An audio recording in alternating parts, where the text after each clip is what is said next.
ಗೃಹ ಸಚಿವರ ತವರು ಜಿಲ್ಲೆಯಲ್ಲಿ ಸಾಮಾಜಿಕ ಬಹಿಷ್ಕಾರದ ಭೂತ ಇದೀಗ ಶುರುವಾಗಿದೆ. ಅಂತರ್ಜಾತಿ ವಿವಾಹ, ಇಡೀ ಕುಟುಂಬವನ್ನೇ ಸಾಮಾಜಿಕ ಬಹಿಷ್ಕಾರ ಹಾಕಲಾಗ್ತಾ ಇದೆ. ತುಮಕೂರು ಜಿಲ್ಲೆಯ ಚಿಕ್ಕನಾಯಕನಹಳ್ಳಿ ತಾಲೂಕಿನ ಗೋಡೇಕೆರೆಯ ಗೊಲ್ಲರಹಟ್ಟಿಯಲ್ಲಿ ನಡೆದಿರುವಂತಹ ಘಟನೆ ಇದು. 20 ವರ್ಷದ ಹಿಂದೆ ಅಂತರ್ಜಾತಿ ವಿವಾಹ ಆಗಿದ್ದಕ್ಕೆ ಸಾಮಾಜಿಕ ಬಹಿಷ್ಕಾರದ ಶಿಕ್ಷೆ ಕೊಡಲಾಗ್ತಾ ಇದೆ. ಈಗಲೂ ಇದೆಲ್ಲವೂ ಕೂಡ ಜಾರಿಯಲ್ಲಿದೆ ಅಂತಂದ್ರೆ ನಿಜವಾಗ್ಲೂ ಕೂಡ ಬೇಸರದ ಸಂಗತಿ. ಇಡೀ ಕುಟುಂಬವನ್ನೇ ಊರಿನಿಂದ ಬಹಿಷ್ಕಾರ ಹಾಕಿರುವಂತಹ ಘಟನೆ ಇದೀಗ ಬೆಳಕಿಗೆ ಬರ್ತಾ ಇದೆ. ಕಾರಣ ಇಲ್ಲಿ ಅಂತರ್ಜಾತಿ ಮದುವೆ ಅಂತೇಳಿ. ಅನಾರೋಗ್ಯದ ಕಾರಣ ತಾಯಿ ನೋಡಲು ಮಗಳು ಮನೆಗೆ ಬಂದಿದ್ರು. ಈ ಕಾರಣಕ್ಕೆ ಇಡೀ ಕುಟುಂಬವನ್ನೇ ಸಾಮಾಜಿಕ ಬಹಿಷ್ಕಾರ ಹಾಕಿದ್ದಾರೆ ಇಲ್ಲಿನ ಗ್ರಾಮಸ್ಥರು. ನೀವು ಈ ಊರಿಗೆ ಸೇರಿದವರಲ್ಲ ಅಂತ ಹೇಳಿ ನಮ್ಮ ಊರಿನ ಸಂಪ್ರದಾಯ ಹಾಳು ಮಾಡ್ತಾ ಇದ್ದೀರಾ ಅಂತ ಹೇಳಿ ನಿಂದಿಸಿದ್ದಾರೆ. ಈ ಅನ್ಯಾಯದ ವಿರುದ್ಧ ಕಾನೂನು ಕ್ರಮ ಜರುಗಿಸಿ ನಮಗೆ ರಕ್ಷಣೆ ಕೊಡಿ ಅಂತ ಹೇಳಿ ಇದೀಗ ಕುಟುಂಬಸ್ಥರು ಮನವಿ ಮಾಡಿಕೊಳ್ತಿದ್ದಾರೆ.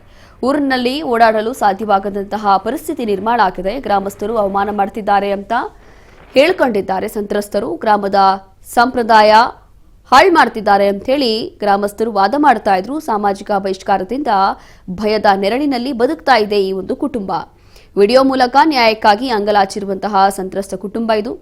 ಸ್ಥಳೀಯ ಆಡಳಿತ ಮತ್ತು ಪೊಲೀಸರ ಮಧ್ಯಪ್ರವೇಶಕ್ಕೆ ಸಂತ್ರಸ್ತರು ಇದೀಗ ಒತ್ತಾಯ ಮಾಡ್ತಿದ್ದಾರೆ. ಈ ಘಟನೆ ಸಂಬಂಧ ಚಿಕ್ಕನಾಯಕನಹಳ್ಳಿ ತಹಸೀಲ್ದಾರ್ ಸ್ಥಳಕ್ಕೆ ಭೇಟಿ ಕೂಡ ಕೊಟ್ಟಿದ್ದಾರೆ. 20 ವರ್ಷದ ಹಿಂದೆಗಡೆ ಇಂಟರ್ ಕ್ಯಾಸ್ಟ್ ಮ್ಯಾರೇಜ್ ಆಗಿದ್ದಾರೆ. ಅವರು ಮೊನ್ನೆ ನಮ್ಮ ಅಮ್ಮವ್ರಿಗೆ ಸ್ಟ್ರೋಕ್ ಆಗಿದೆ. ಅವರು ನೋಡೋಕ್ಕೋಸ್ಕರ ನಮ್ಮ ಗೊಲ್ಲರಹಟ್ಟಿಗೆ ಬಂದಿದ್ದಾರೆ. ಅವರು ಕರೆದು ಕಳಿಸಿದ್ದಾರೆ. ನಾವು ಅದೊಂದು ವಿಷಯ ಹೇಳ್ಕೊಂಡು ನಮಗೆ ಇವರು ನಮ್ಮೂರಿಗೆ ಸಂಬಂಧಪಟ್ಟವರೆಲ್ಲ ನಮ್ಮ ಊರನ್ನೇ ಇದು ಹಾಳು ಮಾಡೋಕ್ಕೆ ಬಂದವರು ಅಂಥೇಳಿ ನಮ್ಮನ್ನೆಲ್ಲ ಬಹಿಷ್ಕಾರ ಹಾಕಿದ್ದಾರೆ.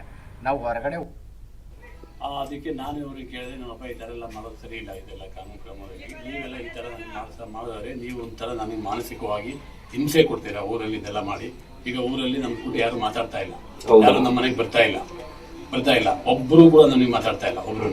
ಆಮೇಲೆ ಸ್ಕೂಲಲ್ಲಿ ಮಕ್ಕಳು ಓದ್ತಾ ಇದ್ದೇವೆ, ಅವು ಕೂಡ ಬೆದರಿಸ್ತಾವ್ರೆ. ಹುಡುಗರಿಗೂ ಹೇಳ್ಕೊಟ್ಟು ಅವ್ರ ಜೊತೆ ನೀವು ಹೋಗಬೇಡಿ, ಬರಬೇಡಿ, ಅವ್ರಿಗೇನು ಕೊಡಬೇಡಿ, ಅವ್ರು ಮಾತಾಡಬೇಡಿ ಅಂತ ಎಲ್ಲ ಹೇಳ್ಕೊಟ್ಟಿದ್ದಾರೆ. ಹಂಗೆ ಮಾಡಿ ಇಂಡೈರೆಕ್ಟ್ ಆಗಿ ನಮಗೆ ಮಾನಸಿಕವಾಗಿ ಹಿಂಸೆ ಕೊಡ್ತಾರೆ. ಅದಕ್ಕೆ ನಾನು ಊರಿನ